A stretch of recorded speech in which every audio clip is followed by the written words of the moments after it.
Queridos, vamos lá então, né? Nós estamos lendo o livro Nascidamente e estamos lendo o capítulo 1. Estamos encerrando hoje, acredito, o capítulo 1. Quero que vocês abram na página de número 22.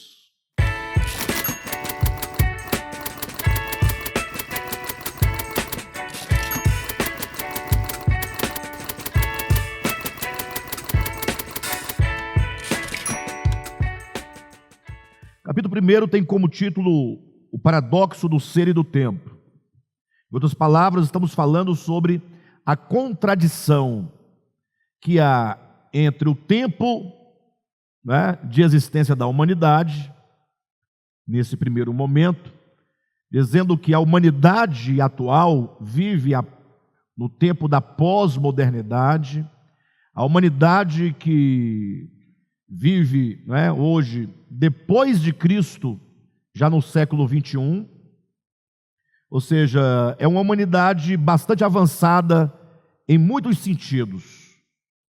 Nós somos uma humanidade que desfruta hoje do conhecimento da tecnologia muito alta, amplo conhecimento científico, ou seja, uma humanidade crescida, né?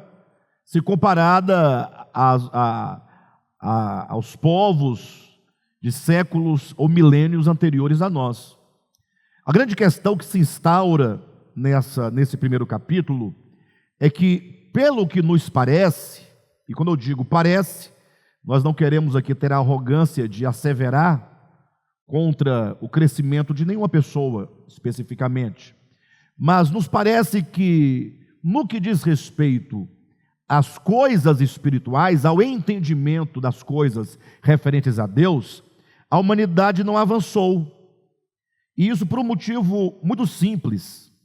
E eu preciso que vocês entendam esse aspecto que já explicamos em aulas anteriores, mas é importante que todos entendam que a Bíblia Sagrada, e nós devemos ler a Bíblia como um todo para entender isso, a própria Bíblia Sagrada aponta a história da humanidade como sendo uma história de um tempo anterior, chamado de menoridade, um tempo em que os homens eram menores, e um tempo posterior, em que os homens deveriam, tecnicamente falando, ser maiores. Onde nós encontramos isso na Bíblia? Encontramos em Gálatas, capítulo 4, versículo 1 até o versículo 6. O apóstolo Paulo claramente diz que, vindo a dispensação da plenitude do tempo, Deus enviou o seu Filho, nascido de mulher, nascido sob a lei, para nos resgatar da menoridade e nos levar para a maioridade. Ou seja, diz que Cristo veio para nos tirar dos rudimentos da lei e nos levar para a realidade de Deus. O que significa isso? Significa que no tempo antes de Cristo, chamado lá em Gálatas capítulo 4, de o tempo da menoridade, os homens eram guiados pelo conhecimento rudimentar acerca de Deus. Ou seja, Paulo vai dizer que o homem era guiado pela lei, pelos preceitos, ele era guiado por um conhecimento baseado em símbolos, um conhecimento baseado em coisas, um conhecimento baseado, poderíamos dizer assim, em rituais, não é? Basta que você leia todo o Antigo Testamento e veja que o Antigo Testamento estabelece uma relação do homem para com Deus baseada em coisas. Então, o homem pecava, ele precisava ir até um lugar chamado Jerusalém, onde tinha um templo físico, onde tinha um altar físico, e lá ele tinha que oferecer, por meio de um sacerdote, um homem, um animal, sangrar o animal e oferecer em sacrifício pelos seus pecados. Então veja, o homem tinha um problema de pecado e ele recorria a quê para resolver os seus problemas interiores? Ele ia a um lugar físico, Há um templo físico, há um sacerdote físico, com uma oferta física, ou seja, tudo estava condicionado às coisas físicas. Isso para não dizer que o sacerdote, ele quando ia oferecer os sacrifícios a Deus, ele oferecia incenso, né? Ele trabalhava com as coisas como óleo da consagração. Os homens ofereciam a Deus bolo, oferecia o fruto da terra, ou seja, era toda uma relação de coisas. Daí que nós precisamos compreender que o Antigo Testamento, ele tinha essa ideia de coisas, porque o homem, naquele tempo, menor de idade, não tinha ainda as suas faculdades do espírito abertas para compreender que Deus é espírito. Ou seja, o homem era um homem ainda menor quanto à sua consciência. Pode ser o caso que houve homens individuais na história do tempo do Antigo Testamento que têm alcançado uma iluminação superior, mas isso não pode ser conferido à humanidade como um todo. E aí então, diz a Escritura, Cristo veio. Quando Cristo veio, ele gera uma ruptura com aquele tempo, não é? Não que ele veio desfazer o que fora feito, mas ele veio ressignificar todas aquelas coisas e dizer: olha, tudo isso que vocês fazem com as mãos, que vocês fazem materialmente, apenas representam coisas que você pode experimentar no seu espírito. Daí aquele texto de João capítulo 3. Deus é espírito, e importa que os seus adoradores o adorem em espírito e em verdade. Então, a partir de Cristo em diante, eu oro a Deus que todos nós compreendamos essa verdade fundamental, haja vista que não é possível servir a Cristo verdadeiramente se você não compreender que você é o templo do Espírito Santo e não mais essa casa, não mais templos feitos por mãos humanas. Não é possível você servir a Deus se você não compreender que o sacrifício, que a oferta pelo pecado, não é um animal que se oferece, mas é o próprio Jesus, que já veio, que já morreu na cruz do Calvário, que já abriu um novo e vivo caminho, para que nós possamos adentrar. Não é possível servir a Deus se nós não entendermos basicamente o que está escrito aqui em Atos capítulo 17. Abra comigo a Escritura e verifique esse ensinamento, que é uma chave para essa compreensão. Atos capítulo 17, versículo 24 em diante. Prestem atenção nisso. Peça a Deus entendimento. Veja, o Deus que fez o mundo e tudo o que nele existe, sendo ele Senhor do céu e da terra, não habita em santuários feitos por mãos humanas. Então, esse é o primeiro ponto. Deus não habita em santuário feito por mãos humanas. Alguém pode dizer: ora, mas lá no Antigo Testamento, Deus mandou Moisés fazer um tabernáculo, Deus mandou Salomão construir um templo. Sim, mas isso faz parte do tempo da menoridade. Perfeito ou não? No tempo da maioridade, agora o templo é um templo vivo, é um templo orgânico, é o templo em que o seu próprio ser, o seu espírito, a sua alma, a sua consciência, é o lugar onde Deus quer ser entronizado, é o lugar onde Deus quer ser adorado dentro de você, não num templo feito por mãos. Grave essas palavras: mãos humanas, quer dizer, aquilo que o homem é capaz de realizar. Mas segue o texto dizendo, versículo 25: nem é servido por mãos humanas, como se de alguma coisa precisasse. Poxa vida, Deus não é servido por mãos humanas. Ele não habita em casas feitas por mãos de homens, tampouco é servido por mãos humanas, como se de alguma coisa precisasse. Então nos fica claro, pelo ensinamento de Paulo, que na era do Novo Testamento, de Cristo em diante, inicia-se um novo tempo, que nós podemos chamar de o tempo das realidades espirituais. Você e eu, cada um de nós, fomos criados tendo dentro de nós o espírito humano. Por isso que Paulo vai dizer em Romanos capítulo 1, versículo 9, Deus a quem eu sirvo no meu espírito. Então é no espírito que se serve a Deus, é com o espírito que se serve a Deus, é no espírito onde Deus habita. Tudo acontece no homem, tudo acontece dentro do homem, tudo é uma questão de Deus habitar, de Deus agir e de Deus curar o homem interiormente.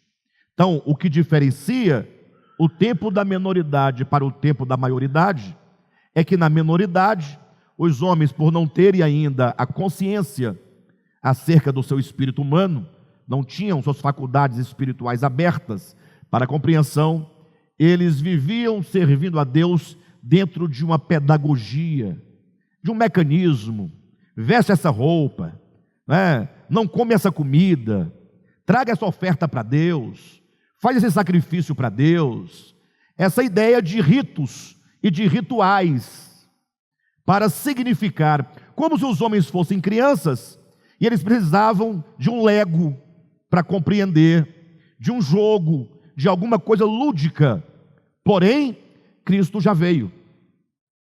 E uma vez que Ele veio, nós estamos no tempo das realidades espirituais, em que tudo acontece dentro do homem.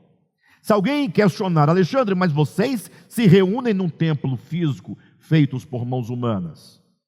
Ora, esse argumento é tão tolo quanto eu disser para vocês, quando eu dizer para vocês, você mora numa casa feita por mãos humanas, você mora num edifício feito por mãos humanas. Cada um de nós não moramos numa casa, sim ou não?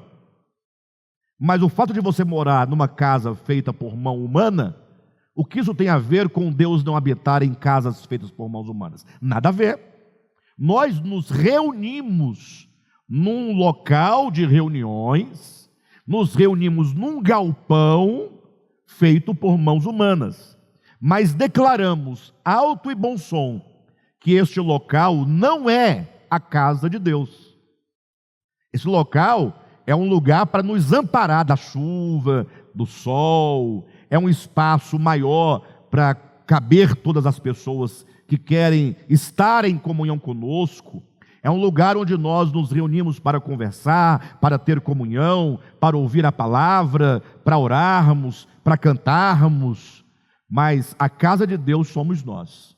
Então essa é a grande diferença do tempo da menoridade para o tempo da maioridade. Bem, dito isso, e a partir desse pensamento e desse entendimento, é que nós concluímos que, embora vivamos no tempo da maioridade, embora nós vivamos na pós-modernidade, embora sejamos uma humanidade crescida em muitos aspectos que foram mencionados nas lições anteriores, no que diz respeito a Deus, parece que nós não crescemos.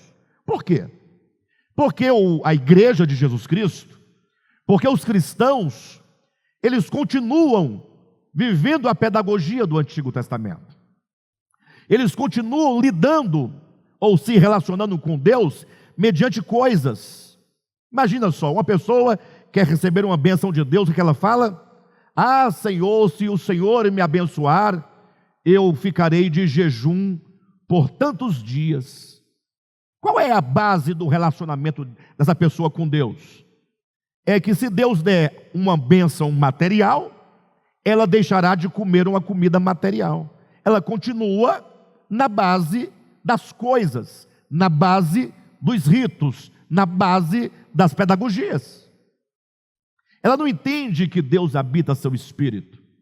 Veja bem, a Bíblia diz que nesse tempo da maioridade, Todos nós, todos os que creem em Jesus Cristo, todos os que recebem o Evangelho de Jesus Cristo e vivem nesta base do Evangelho, são sacerdotes de Deus, todos. Você, Gilberto, é um sacerdote na casa de Deus. Leda, você é uma sacerdotisa na casa de Deus. Almir, sacerdote, né? E Anderson, Rogério, Líbia, Aldair, também, irmã Maria Cerqueira, sacerdote da casa de Deus. Mas o que tem a ver isso? Coisa tão simples. Ora, parece simples, mas por que então as pessoas, os crentes, estabelecem um sacerdote mediante o qual ele se aproxima de Deus? Por exemplo, se alguém quer se batizar, o que eles dizem? Só quem pode realizar o batismo é o pastor ou o padre, não é? Ou seja, e tem muitos pastores, inclusive, que declaram sem nenhum receio, né? E sem hesitar, eles dizem que eu, pastor, dizem eles, tá? Sou o sacerdote de Deus, sacerdote dessa igreja. Não, a igreja é um reino de sacerdote, é um reino de sacerdotes. Todos podem ir diretamente a Deus. É lógico que nós devemos orar uns pelos outros, mas é uma relação de mutualidade. A ideia de que o fulano vai orar por mim, e porque o fulano é isso ou aquilo outro, a oração dele tem mais poder ou é mais importante, tolice, para de bobagem. Todos precisam ouvir a voz desse novo tempo, como diz no livro de Hebreus, tende intrepidez de entrar no Santo dos Santos, que este é um papel do ofício sacerdotal que é dado a todos os que creem no Evangelho. Bem, é por este motivo, e por outros que poderíamos mencionar, alguém faz uma campanha na igreja, eles chamam isso de ponto de fé, né, o contato da fé. Eles falam, então, nós vamos ungir uma caneta, e você, com a caneta ungida, você vai fazer a prova.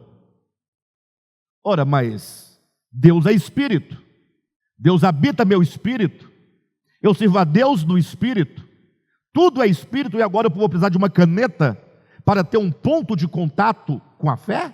Não, a fé não precisa de apoio físico, a fé não precisa de ponto de contato, uma vez que a fé é a certeza das coisas que não se veem. Então, o ponto de contato da fé, você precisa de uma rosa ungida, né, de uma vassoura ungida, de um envelope ungido, de um óleo ungido, de qualquer coisa a que você confira algum poder em si mesmo. Ora, se você diz precisar disso, você nega a própria natureza da fé. Então, o que nós estamos aqui dizendo a todos vocês é que o homem do século 21 existe no tempo das coisas espirituais, no tempo da maioridade. Todos são convidados a olharem para dentro de si. É isso que nós chamamos de orgânico, ou seja, não é artificial, não é manufaturado, nada fabricado, nada inventado.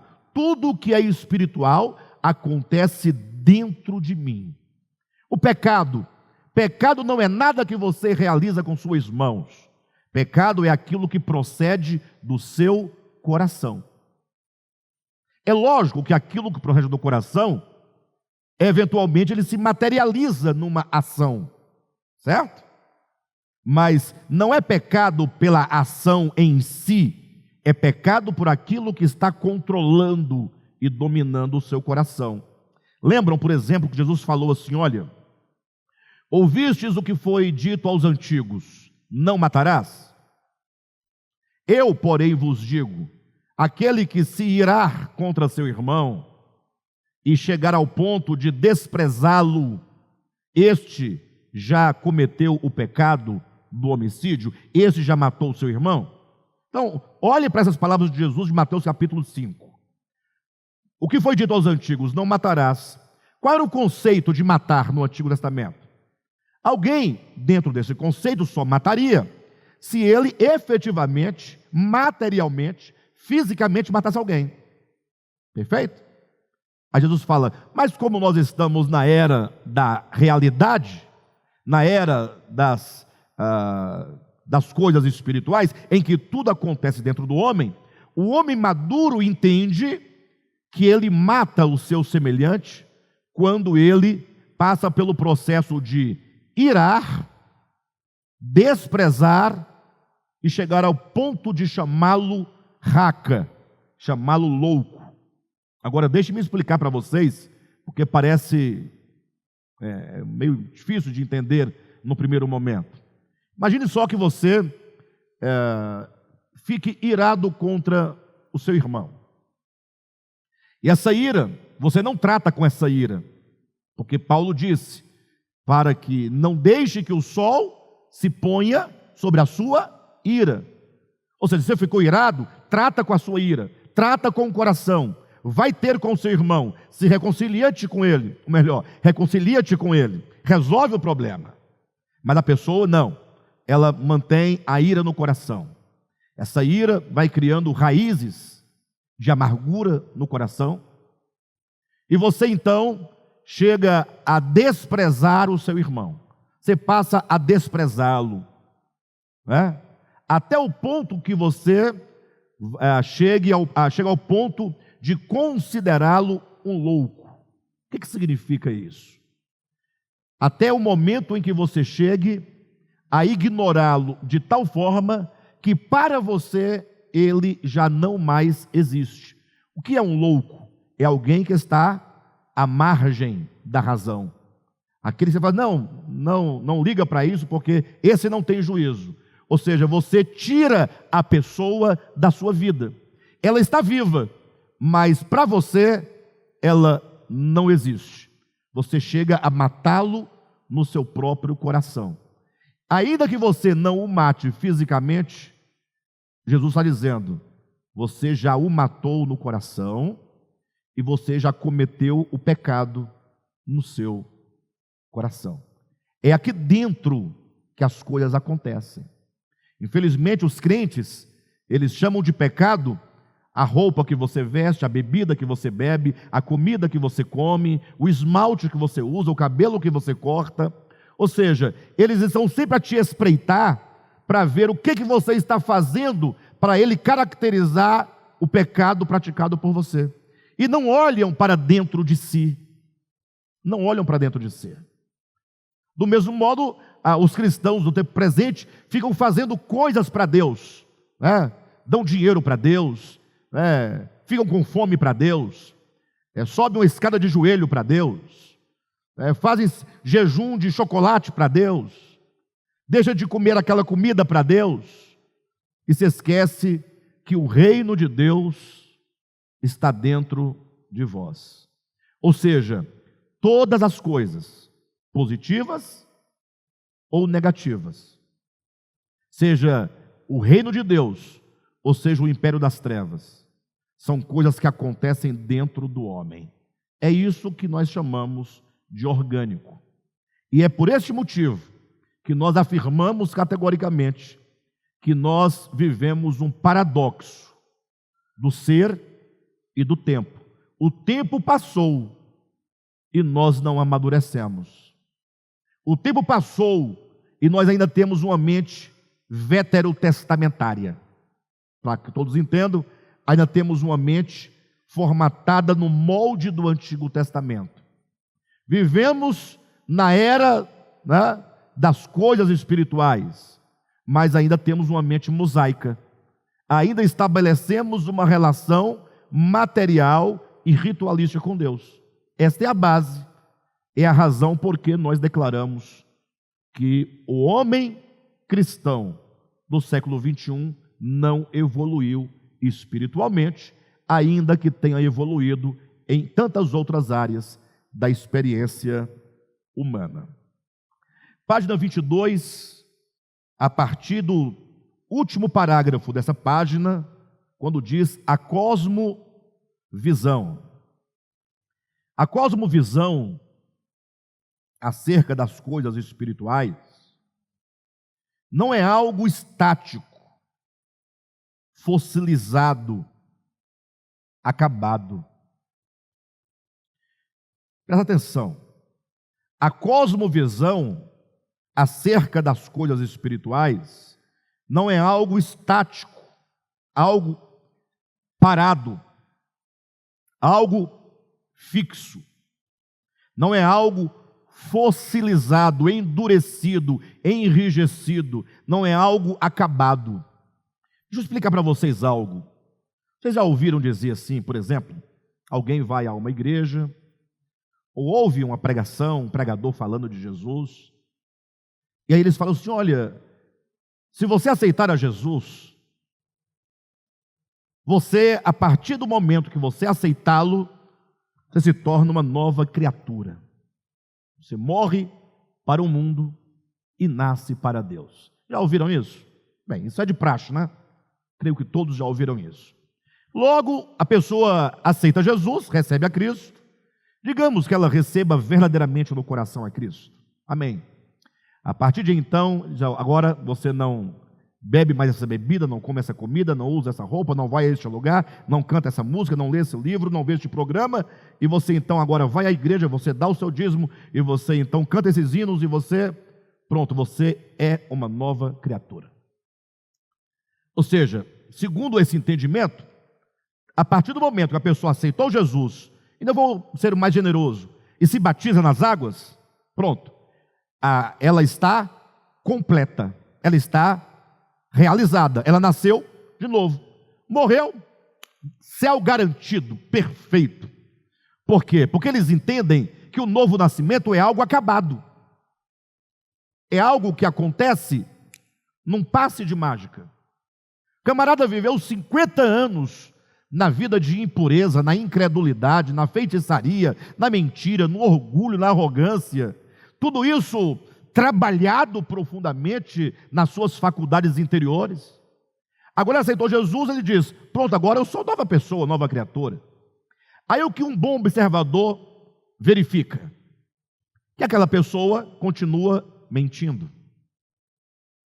Aquela pessoa, a despeito da imagem que ela projeta, ela continua avarenta.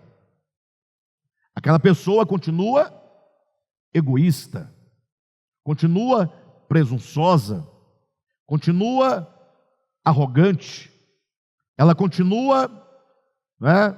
Enfim, você pode continuar essa lista até não tiver mais o que dizer sobre isso. Mas é dito que ela nasceu de novo. Olha para a sua experiência. Não é nem questão de você criar uma tensão e querer debater teologia. Porque alguém vai dizer assim: Alexandre, você está errado, porque na Bíblia, em 2 Coríntios capítulo 5, versículo 17, está escrito: aquele que está em Cristo é nova criatura, as coisas velhas passaram, e eis que tudo se fez novo. Está escrito? Então você está errado, porque é dito que é nova criatura, tudo se fez novo, as coisas velhas passaram e pronto. É verdade.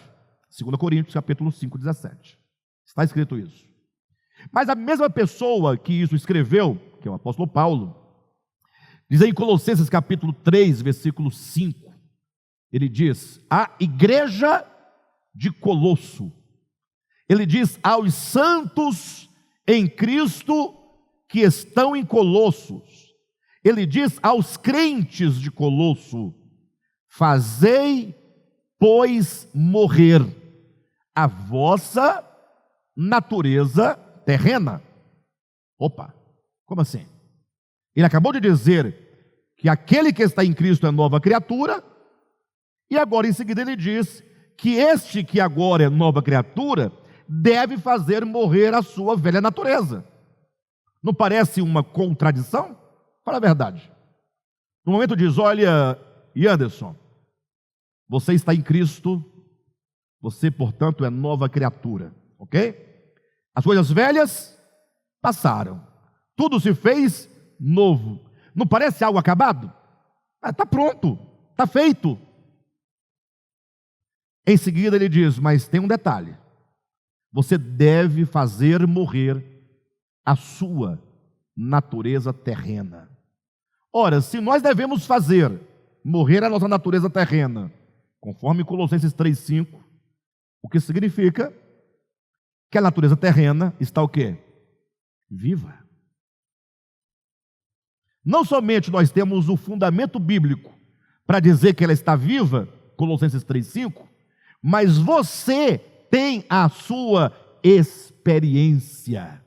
Esse velho homem perverso, que se manifesta contra seus inimigos, quando você tem muito rancor, movido por inveja, movido pelo ciúme, movido pela cólera, movido pelo ódio, movido pela ganância, ou vocês não têm isso?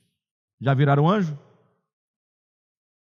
Se houvesse um gráfico, ponto zero, uma régua, para trás velho homem, para frente o novo homem, é capaz que nós estivéssemos mais para o lado do velho homem do que para frente do novo homem que é Cristo. Temos que olhar para nós. É preciso que nós deixemos de analisar a vida cristã pelas coisas externas e passemos a analisá-la do ponto de vista interior, orgânico. Tá, e como explica então? O que está certo? 2 Coríntios 5,17, aquele que está em Cristo é nova criatura, eis que tudo se fez novo, as coisas e tal, etc. Ou fazei morrer a velha natureza? O que está certo? Ambas as afirmações estão corretas. Como explicar isso então? Quando Paulo afirma categoricamente, por exemplo, quem está em Cristo é nova criatura, enfim, é a mesma coisa quando ele afirma, por exemplo, em Romanos capítulo 8, versículo 29, ele diz: e a vós outros, a quem Deus outrora conheceu, a quem Deus predestinou, a quem Deus chamou, a quem Deus justificou, a quem Deus glorificou. Olha na sua Bíblia, Romanos 8, 29, diz que Deus já nos glorificou. Aí você olha, poxa, mas eu não estou glorificado, né? Estou em carne, sangue. E a própria Bíblia diz que para eu entrar nessa glorificação do reino de Deus, é dito que carne e sangue não pode entrar no reino de Deus. Eu ainda estou nesse estágio de corrupção, de morte. Como é que ele diz que Deus já nos glorificou? Entende que Paulo tem umas afirmações muito absolutas? Já somos nova criatura, já estamos glorificados. Inclusive já estamos, conforme Paulo, assentados nos lugares celestiais com Cristo Jesus. E tem hora que você está numa situação tão embaraçosa, você fala, puxa, será que eu estou assentado com Cristo nos lugares celestiais ou com capeta lá no abismo? Onde é que eu estou sentado, afinal? Não, para um pouquinho. Tem hora que parece que nós estamos sentados lá no caldeirão do capeta, e não nos lugares celestiais. Paulo, quando faz tais afirmações absolutas, já somos nova criatura, já estamos glorificados, estamos sentados com Cristo Jesus, ele faz as afirmações, todas elas baseadas na obra de Cristo. Ele diz, quem está em Cristo, porque Cristo, nele, já consumou toda a obra. A obra já está plenamente realizada em Cristo. Quanto a mim, eu preciso provar, experimentar, crescer na graça, ser justificado, ser santificado, passar por todo o processo de cura, de transformação, de mudança. Daí a afirmação de que a cosmovisão, volte para o livro, acerca das coisas espirituais não é algo estático, fossilizado, acabado. Ou seja, nós estamos no processo, nós estamos experimentando, nós estamos crescendo. Eu vou dar um exemplo prático para vocês, muito prático, muito prático. Vocês vão entender plenamente o que estamos dizendo. Pense numa criança que acabou de nascer e passe então, após o seu nascimento, por todos os exames possíveis. Teste do pezinho, teste disso, teste daquilo, exame de sangue todo. E por fim o médico diz: olha, essa criança, ela está perfeita. Ela goza de plena saúde. Ela está completa, está plena. É isso que Paulo diz. Quem está em Cristo é nova criatura, é essa afirmação. Entretanto, vocês vão convir comigo que a visão dela, embora perfeita, carece de aperfeiçoamento. Sim ou não? A criança não vê ainda os traços como nós vemos, não vê as cores como nós vemos, não tem um olhar fixo, definido, específico, como nós temos. Ela também tem todo o seu aparelho fonador perfeito, mas não fala ainda. Todo o seu sistema motor está perfeito, mas não anda ainda. O seu cérebro, perfeito, mas ainda não sabe fazer uma equação do segundo grau. Ou seja, as suas mãos perfeitas, mas não tem habilidades ainda. Ou seja, essa criança, ela precisa de crescimento e de amadurecimento. Todas as coisas que nos faz perfeitos, que estão em Cristo, e nós estamos nele, e ele está em nós, e portanto todas as coisas já nos foram dadas. Só que nós precisamos desenvolver. É isso que Paulo diz lá em Filipenses capítulo 2, quando ele diz: desenvolvei a vossa salvação com temor e tremor. A salvação precisa ser desenvolvida. Mas atenção, de que maneira precisamos desenvolver a salvação? Não segundo o modelo do Antigo Testamento. Não é servindo a Deus com mãos humanas, em templos humanos, com coisas humanas, mas é servindo a Deus em espírito, em verdade, dentro de nós, olhando para dentro. Deus habita em nós. Então, seguindo o texto, página 22, último parágrafo: a cosmovisão acerca das coisas espirituais não é algo estático, fossilizado, acabado. As Escrituras ensinam claramente este conceito. Já no Velho Testamento encontramos a voz profética dizendo: conheçamos e prossigamos em conhecer o Senhor.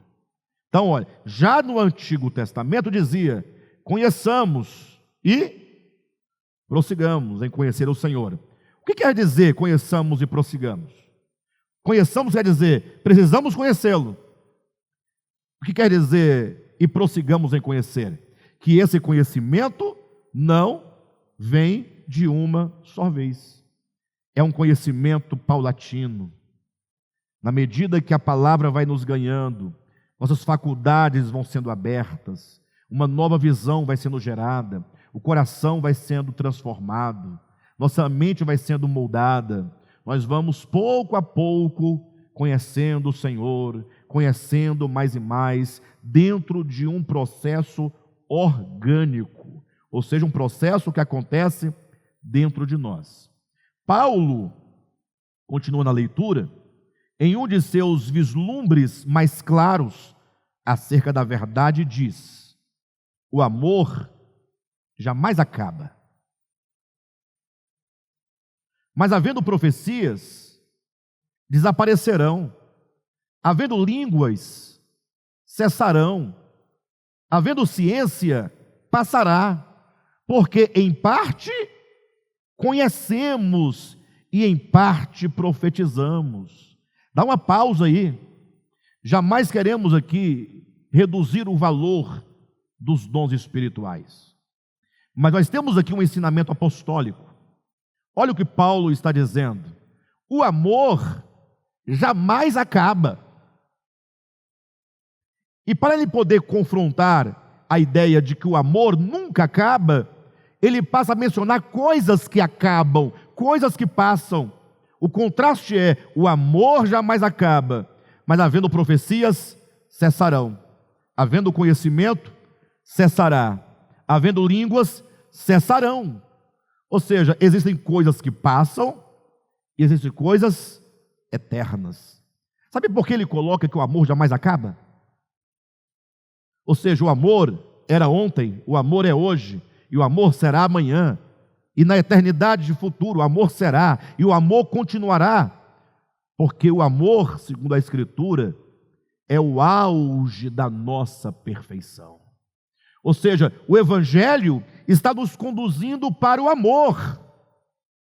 O amor é que nos arranca do egoísmo, é o amor que nos arranca da vaidade, é o amor que nos arranca da inveja, é o amor que nos arranca do ciúme. Ou seja, nós mensuramos o nosso crescimento espiritual pela medida do amor. Quanto mais eu amo, mais estou crescendo. Quanto menos amo, menos crescimento eu tenho. Mas ele diz, vamos retomar a leitura: o amor jamais acaba, mas havendo profecias, desaparecerão. Havendo línguas, cessarão. Havendo ciência, passará. Porque em parte conhecemos e em parte profetizamos. Quando, porém, vier o que é perfeito, então o que é em parte será aniquilado. Olhem para mim, eu vou fazer algumas inserções aqui importantes. Eu tenho que fazer. Eu preciso fazer. Veja, existem algumas interpretações em torno desse texto. Uma delas diz assim: quando Paulo diz, quando porém vier o que é perfeito, e a grande dúvida e questão aqui é o que é perfeito? Porque ele não diz o que é, pelo menos no primeiro momento, ele parece não dizer. Ele fala, o amor jamais acaba. Quem é que experimenta o amor? Não somos nós? Obviamente. E agora as línguas, profecias, conhecimento, tudo isso passa. Ele diz, quando porém vier o que é perfeito, e o que é perfeito? É a grande pergunta. Para todo mundo, eu quero saber o que é perfeito, para que eu possa identificar quando ele chegar. O que vai acontecer quando vier o que é perfeito? Quando vier o que é perfeito, então o que é em parte será aniquilado. Então existe uma coisa perene, existem coisas em parte, coisas que passam. Então, quando chegar o que é perfeito, essas coisas em parte passam.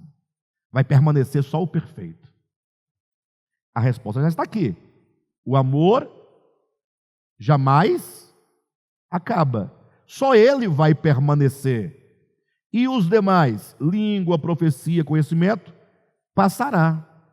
Quando vier o que é perfeito, quer dizer, quando você chegar a experimentar a plenitude do amor em você, que é a sua maturidade espiritual, a sua experiência espiritual.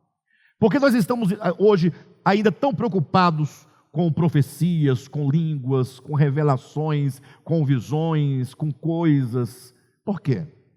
Porque é isso que nos interessa, o temporal, o passageiro.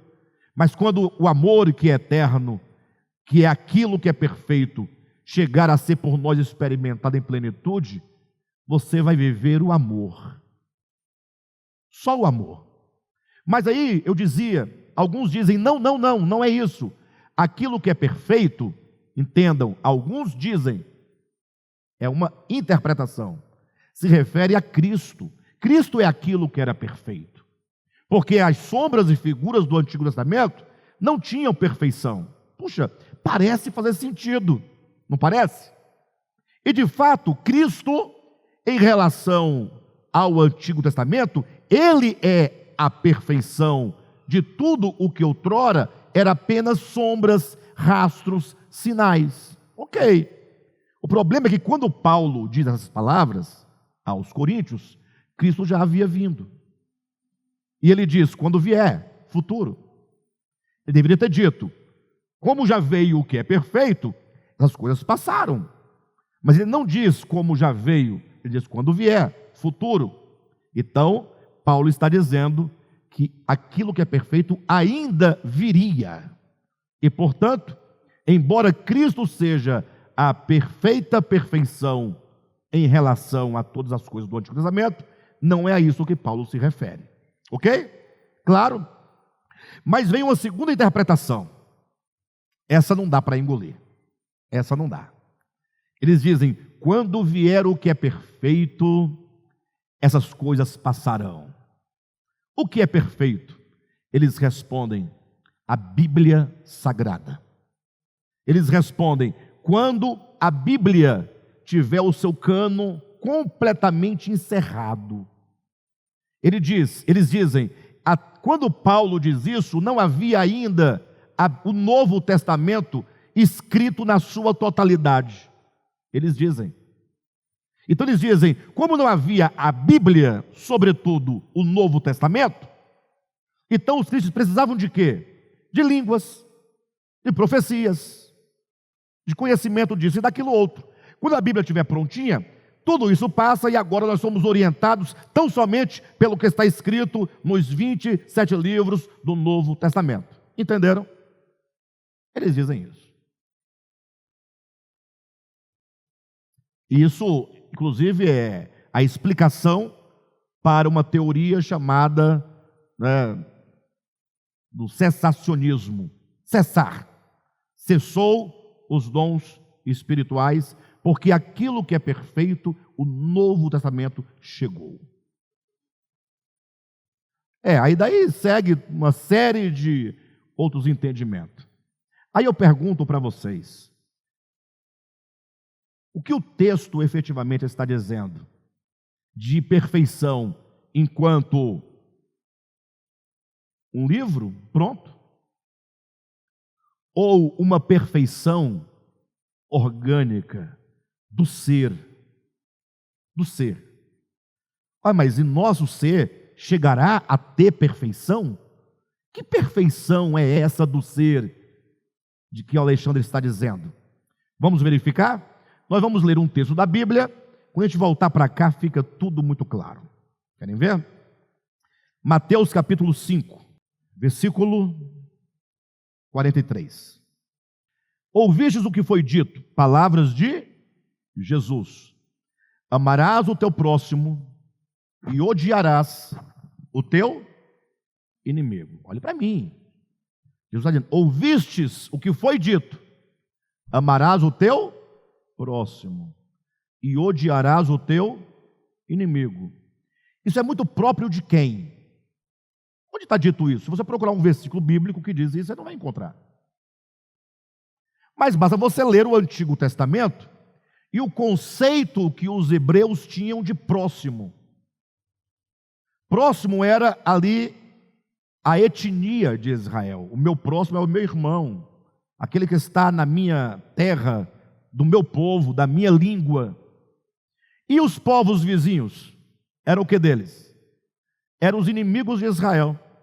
Por isso vocês vão ver eles, em toda a sua história, matando, perseguindo os seus inimigos e sendo mortos e perseguidos pelos seus inimigos. É a isso que Cristo se refere. Quando você olha para a história do Antigo Testamento, tem o povo de Israel, tendo cada um o seu próximo, da sua etnia, do seu povo, da sua língua, da sua cultura, como sendo o meu próximo. Amarás o meu povo, mas os inimigos, dane-se, são todos do demônio, vamos destruir todos eles. Está lá, claramente, para quem quiser ouvir. Mas isso foi dito, foi percebido dessa maneira. O que Jesus diz a respeito? Aí ele segue dizendo no versículo 44, eu, porém, vos digo. E aqui, o que foi dito e eu, porém, vos digo, aponta para o tempo da menoridade e aponta para o tempo da maioridade. São dois tempos distintos. Ou você é servo de Moisés, do que foi dito, ou você é servo de Jesus Cristo, daquilo que ele diz daqui para frente. Não tem meio termo. Jesus não negocia com o passado. Então ele diz, eu, porém, vos digo. amai os vossos inimigos. Mudou tudo. Mudou tudo. Até porque ele vai dizer em Mateus capítulo, nesse capítulo mesmo, né? Versículo 47, ele vai dizer que se nós amamos nosso irmão, aquele que nos ama, o nosso próximo, qual é o valor disso? Amar a quem nos ama. O amor ganha ou expressa, né, a sua força quando se ama o inimigo. Eu, porém, vos digo, amai os vossos inimigos e orai pelos que vos perseguem, para que vos torneis filhos do vosso Pai Celeste, porque Ele, o Pai Celeste, faz nascer o sol sobre maus e bons e envia chuva sobre justos e injustos. Ou seja, como é que o Pai Celestial trata os homens? Ele fala, os justos vão receber chuva, os injustos não. É assim? Ele faz diferença entre cor, etnia, raça, ou mesmo ideia de moral, de ética, de bondade, de maldade? Não. O Pai Celestial, ele tem um caráter. Deus é amor. E como amor que ele é, ele dá o sol aos maus e aos bons. Ele não faz distinção. Ele dá a chuva aos justos e aos injustos. Ora, se o Pai Celestial, que é o Pai Celestial, não faz distinção, não tem a ideia de amigo e inimigo, coisinha, mas ele abençoa a todos indistintamente, por que eu me digo filho dele e ajo diferentemente dele? Então, para que nos tornemos filhos do Pai Celestial, o que significa isso? Para que nós sejamos identificados organicamente com o nosso Pai, porque o filho tem uma relação de identidade com o Pai, sim ou não? É preciso que nós amemos a todos indistintamente, como Ele ama a todos indistintamente. Então, olha para onde o Senhor está nos levando, para amar a todos, sem fazer nenhuma diferença. Versículo 46, porque se amardes os que vos amam, que recompensa tendes? Não fazem os publicanos também o mesmo? E se saudardes somente os vossos irmãos, que fazeis demais? Não fazem os gentios também o mesmo? Portanto, ele vai concluir, sede vós perfeitos, como perfeito é o vosso Pai Celestial. Qual é a medida da perfeição? O amor. Mas não é o amor, é o amor que não faz diferença entre maus e bons, entre amigo e inimigo. O amor se dá completamente a todos, sem fazer distinção. É isso que é a perfeição. Está aqui, 48. Sede vós, portanto, perfeitos. Quando vier o que é perfeito? Olha o texto agora, de Paulo, que nós estamos lendo aqui no livro. Quando, porém, vier o que é perfeito, quando nós atingirmos esse nível do amor que nunca passa, que nunca acaba, tudo que é pequeno, tudo que é em parte, não é? Passa, porque só o amor vai, e esse amor enquanto perfeição também será chamado de maturidade. Volte ao texto do livro, página 23, lá em cima na segunda linha, quando diz, quando porém vier o que é perfeito, então o que é em parte será aniquilado. Olha a prova do que estamos dizendo. Quando eu era menino, olha aí, falando de crescimento do homem. Quando eu era menino, falava como menino, sentia como menino, pensava como menino. Quando eu cheguei a ser homem, desisti das coisas próprias de menino, porque agora vemos como em espelho. Esse agora quer dizer, quando vier o que é perfeito, já chegou? Vocês já estão amando na plenitude do amor? Eu já estou na plenitude do amor? Então nós ainda somos meninos na experiência, precisamos crescer. Amém? Aí ele diz, porque agora, esse agora é o momento em que nós estamos de menoridade na experiência orgânica. Atenção, vivemos no tempo da maioridade, mas ainda somos menores. Quando vier o que é perfeito, é o futuro que nós vamos atingir. Agora, porém, enquanto não atingimos o que é perfeito, vemos como por espelho. Agora, porém, vemos como que por espelho. Só em você pensar que no tempo de Paulo não tinha os espelhos que nós temos hoje. Se bem que o espelho, por melhor que ele seja, por mais refinado que ele seja, ele ainda gera, distorções da imagem, ainda que mínima, que você não perceba, mas não há um espelho que reflita, a realidade daquilo que você é. Então, os espelhos no tempo de Paulo, imagina, eles pegavam uma peça de bronze e ali eles faziam aquilo reluzir até que eles pudessem ver o reflexo. Então, era uma imagem ainda embaçada e distorcida. Então, Paulo diz: agora, porém, vemos como que por espelho, obscuramente. Então quando chegar o que é perfeito, veremos face a face. Agora conheço em parte, então conhecerei como também sou conhecido. Ou seja, como é que Deus nos conhece? Completamente. Como é que nós o conheceremos? Completamente. Completamente na medida da nossa capacidade de conhecer. Perfeito? Continuando. Pedro, por sua vez, citamos o texto de Paulo, para demonstrar que nós estamos em pleno crescimento, não uma coisa estática, engessada, paralisada. Pedro, por sua vez, ratifica o conceito da visão progressiva acerca de Deus nos seguintes termos. Ele diz: temos assim tanto mais confirmada a palavra profética, e fazeis bem em atendê-la, como a uma candeia que brilha em lugar tenebroso, até que o dia clareie e a estrela da alva nasça em vosso coração. Esse texto, me permita, eu quero ler com vocês na Bíblia, porque eu quero ler o contexto dele, para vocês entenderem, do que exatamente está dizendo aqui, para que não fique somente na minha fundamentação, no meu argumento. Abra aí em 2 Pedro 1,19. Queridos, que maravilha. Olha que coisa fantástica. Vocês vão entender agora plenamente. Versículo 16. Isso aqui é Pedro dizendo à igreja. Ele diz: porque não vos demos a conhecer.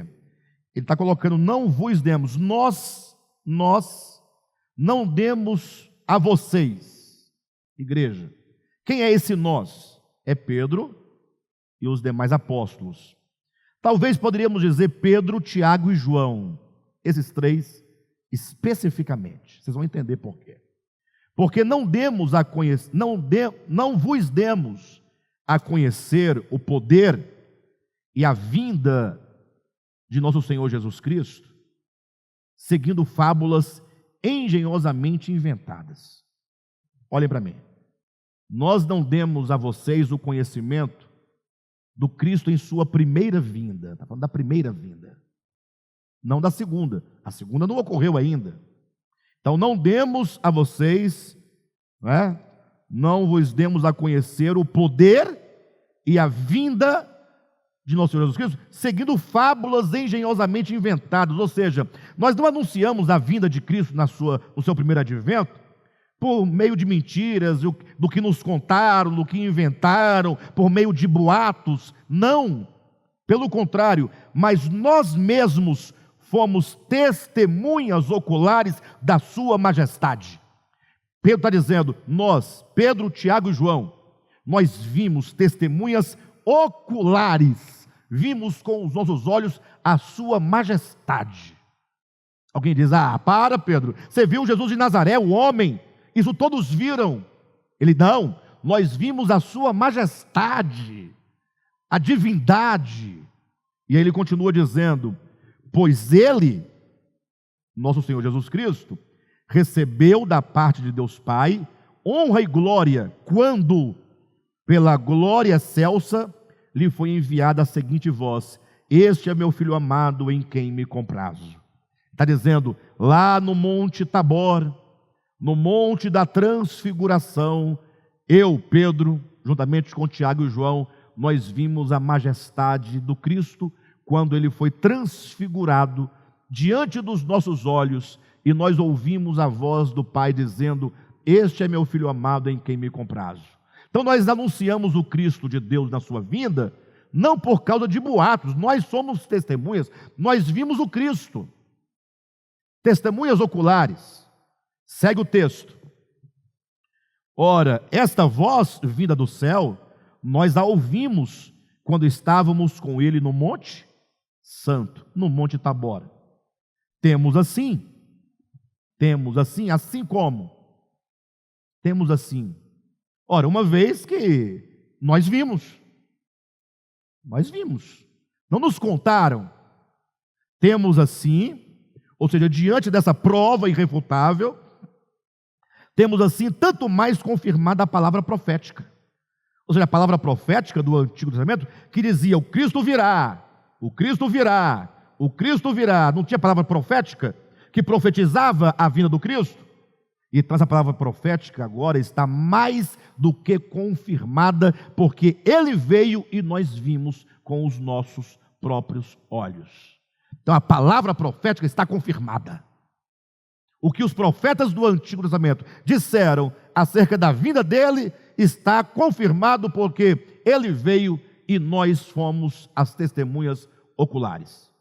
Bem, até aqui está entendido o que tem a ver conosco. Porque nós também sabemos que ele veio, mas nós não vimos. Nós ouvimos o testemunho dos apóstolos.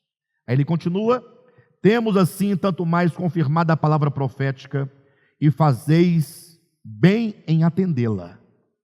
Então agora fala, vocês devem atender a palavra profética. Vocês devem crer na palavra profética.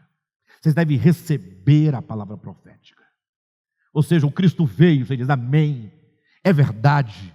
Ele já veio, os apóstolos viram a sua majestade, são testemunhas oculares, e por meio da fé, eu atendo a essa palavra, eu creio nesta palavra, eu me aposso dessa palavra, eu tomo para mim essa palavra. Só tem um detalhe: como, em que medida essa palavra entra dentro de nós? De uma vez por todas? Eu creio e pá! Agora está tudo crido. É isso? Não. Temos assim tanto mais confirmada a palavra profética, e fazeis bem em atendê-la, como a uma candeia. Essa palavra profética deve ser aceita, crida, recebida por nós, como uma candeia que brilha em lugar tenebroso. Essa palavra, que para Pedro agora não tinha nenhuma dúvida, porque ele viu, para nós é uma luz que vai crescendo, como uma candeia que brilha em lugar tenebroso, até que o dia clareie e a estrela da alva nasça no vosso coração. Pedro diz: olha, eu vi. Aí você fala assim: e eu criei. E esse crer vai crescendo, vai aumentando. É uma luz que brilhou, e você fala: eu vi, também estou vendo, a luz me revela, a luz me mostra, mas a densa treva do nosso ser é tão grande, que essa luz vai brilhando pouco a pouco, vai dissipando as trevas do coração, como a noite, a densa treva da noite. 4 da manhã, 3 da manhã, 3 para 4 da manhã, a hora que a treva está mais densa. Mas a partir daí, o céu começa a ficar mais claro, ainda que noite. Quem já virou uma noite olhando para o céu sabe o que eu estou dizendo. E então, os raios do sol vão penetrando a densa treva, e vai ficando claro até que vem o arrebol, o nascimento do sol, a aurora. Esse sol vai se intensificando até chegar na luz meridiana, até chegar no sol a pino, quando ele está no topo da nossa cabeça, que não há sombra nenhuma em volta de nós, quando a luz está plenamente irradiando. É o momento que a estrela da alva nasce no coração. Quando nós alcançamos aquilo que é perfeito. Página 23, né? Quando diz, vê-se claramente pelas Escrituras que a compreensão acerca do divino não é algo que se apreende por vias externas ao homem, como um mecanismo meramente didático. Pessoal, eu queria acabar esse capítulo hoje, mas me ajuda aí. O que eu estou tentando demonstrar para vocês aqui? Vê-se claramente pelas Escrituras que a compreensão acerca do divino não é algo que se apreende por vias externas ao homem, como um mecanismo meramente didático. Vamos devagar. Vemos claramente pela Escritura. Claramente? Onde está essa clareza toda? Que o conhecimento acerca do divino não acontece por vias externas ao homem, como um mecanismo, né, meramente didático. Por exemplo, vocês vêm aqui e eu vou dar uma aula sobre a palavra profética. Vou pegar o Antigo Testamento, vou ensinar vocês, desde a primeira profecia acerca do Cristo, Gênesis 3,15, passando por todas as profecias do Antigo Testamento, dando todas as provas, passando pelos evangelhos, depois entrando na história, passando por José, passando pelos historiadores, passando pelos pais da igreja, tentando provar para vocês o Cristo de Deus. Aí vocês falam assim, puxa, agora eu sei tudo sobre o Cristo de Deus. É assim que nós temos o conhecimento do divino? Não. O conhecimento do divino não acontece por vias externas ao homem. Não é a escola dominical, não é a EBDVAP, não é a pregação, não é a conferência, não é o livro Nascidamente. Tudo isso só pode nos dar uma compreensão mental acerca da verdade, mas não quer dizer conhecimento do mistério. Vemos claramente pela Escritura que a verdade não nos chega pelo mero intelecto. Onde está claramente na Escritura essa verdade? É que a luz vai brilhando dentro de mim. Se a luz não brilhar, você pode ler a Bíblia 30, 40, 50 vezes, pode fazer 300 cursos querigma, pode ler 1 milhão de vezes Nascidamente, pode participar de todas as igrejas evangélicas, de todas as religiões, de todas as seitas, de tudo que você quiser, fazer todos os cursos, todas as teologias, você não vai conhecer a Cristo. O conhecimento de Cristo é algo interior, acontece dentro de mim, é uma luz que vai brilhando, é isso que queremos dizer por orgânico, dentro, não por vias externas, não por mecanismos pedagógicos, não é? Vê-se claramente pelas Escrituras que a compreensão acerca do divino não é algo que se apreende por vias externas ao homem, como um mecanismo meramente didático. Trata-se, antes de tudo, de algo orgânico, como uma força vital, originária, que cresce na medida em que se expande a consciência.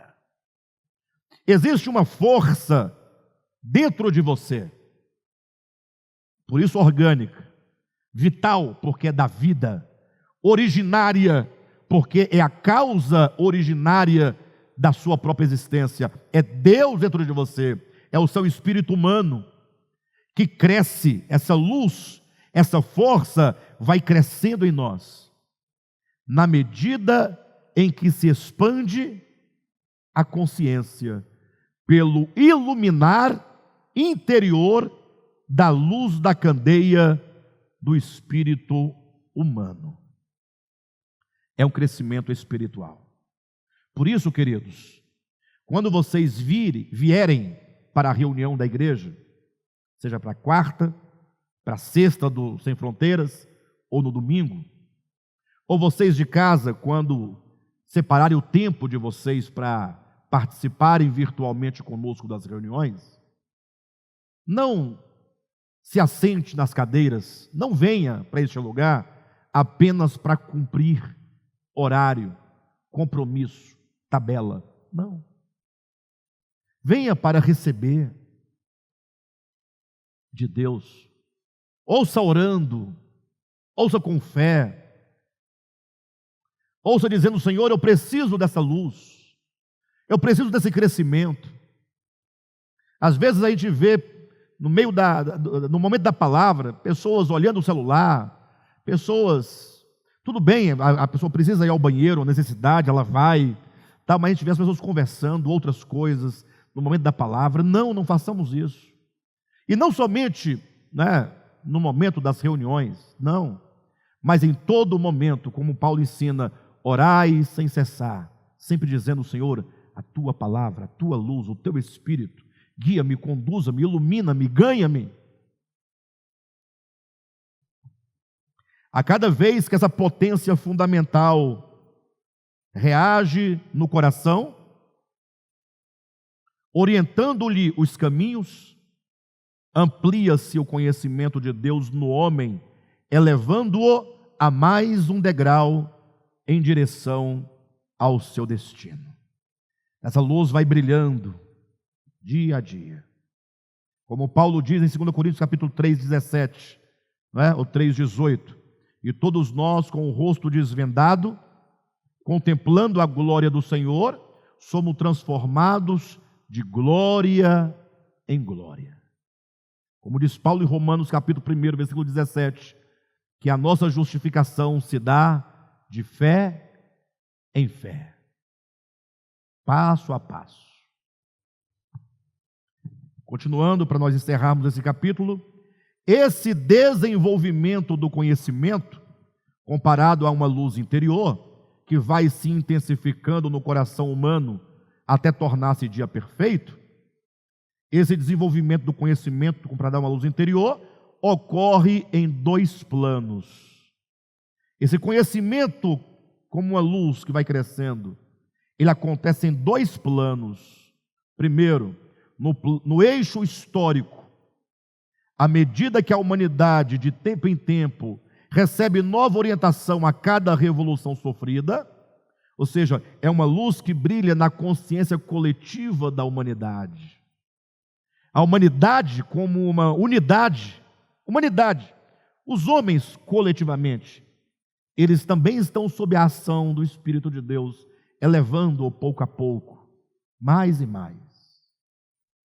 Acontece no eixo histórico, no âmbito coletivo da humanidade, mas também acontece no âmbito individual, como diz, e na consciência individual, na proporção em que o indivíduo efetua a sua própria ascese espiritual no seu tempo.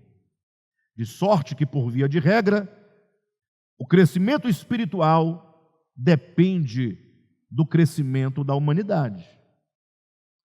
Imagina só, um homem que viveu no século X, ele podia, no máximo, atingir o crescimento do século X da humanidade.